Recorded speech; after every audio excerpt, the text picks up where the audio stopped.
d'information qui a donc tenu sa 5e audience publique samedi au CICB.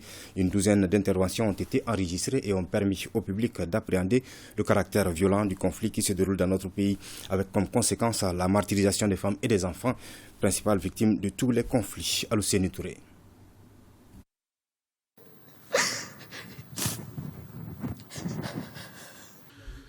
L'émotion était à son comble au moment des récits des victimes. La salle a retenu son souffle le temps de ces dépositions rythmées quelquefois par la voix du président de la CVJR.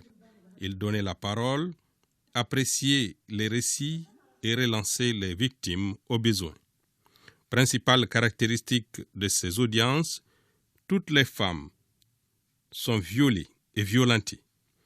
Elles sont également stigmatisées et rejetées par leurs familles, aussi bien biologiques que d'alliance. Certaines ont perdu la raison, mais toutes ont presque perdu tout espoir. Quant aux jeunes enfants, ils sont soit enrôlés de force dans ces groupes armés, soit victimes collatérales des combats qui ont souvent cours dans leur environnement immédiat. C'est le cas, par exemple, de ce jeune garçon amputé d'une jambe et qui, malgré tout, rêve de rejouer un jour au football sa passion. À chacun de ces récits recueillis dans l'anonymat total et dans une obscurité voulue par les organisateurs pour protéger les victimes, on pouvait nettement percevoir des sanglots qui échappaient aux auditeurs de la salle. Selon le président de la CVJR, ces 12 personnes représentent un très faible échantillon des centaines, voire des milliers de victimes de cette crise.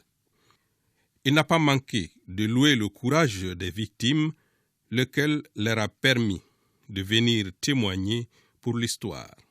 Le gouvernement, la société, le secteur privé et toutes les bonnes volontés ont été sollicités pour aider les victimes à se reconstruire.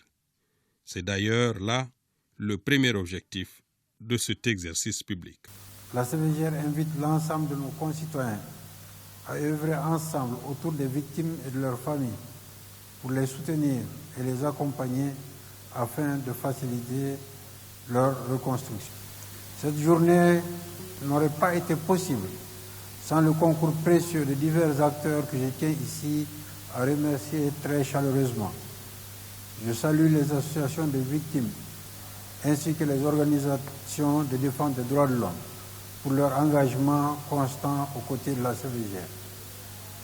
Je renouvelle ici notre gratitude au gouvernement et à l'ensemble de nos partenaires pour leur soutien.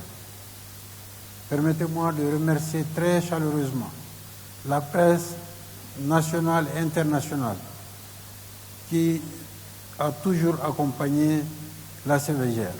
Cette 5e audience a tenu toutes ses promesses, en ce qu'elle a permis de se faire une idée de la barbarie que vivent les populations, en particulier les femmes et les enfants qui n'ont rien demandé pour que la colère des hommes s'abatte sur eux. Il reste à envisager un suivi des différents cas afin que justice soit faite, justice étant le point de départ de la réconciliation.